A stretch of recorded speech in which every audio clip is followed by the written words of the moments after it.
நண்பர்களே வணக்கம். ஒரு அவசரமான பதிவு. என்னென்னா, கோயம்புத்தூரில் ஒரு பெரிய ஷாப்பிங் மாலில் வாசனை திரவியம் சென்ட் இருக்குல்லங்க, பர்ஃப்யூம். இது சும்மா சாம்பிள் காமிக்கிறான்னு சில பேர்லாம் காமிப்பாங்க. நம்மளும் வாங்கி வாங்கி அடித்து பார்ப்போம். சிலதெல்லாம் நல்லா முகர்ந்து பார்ப்போம், நம்ம மூக்குக்கிட்ட வச்சு இல்லைங்களா.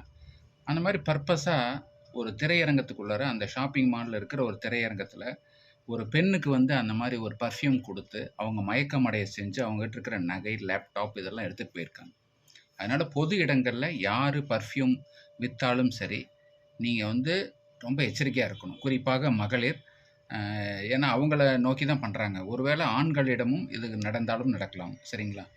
இன்னொன்று, நீங்கள் எங்கே போனாலுமே நண்பர்களோட போகிறது நல்லது. தனியாக போகும்போது இந்த மாதிரி பர்ச்சேஸ் எல்லாம் தவிர்த்துருங்க. உங்களுக்கு குறிப்பிட்ட நம்பிக்கையான கடையில் மட்டும் வாங்குங்க. இதுதான் பொது இடங்களில் நீங்கள் எச்சரிக்கையாக இருக்கணுங்கிறது தான் இந்த பதிவு. நன்றி.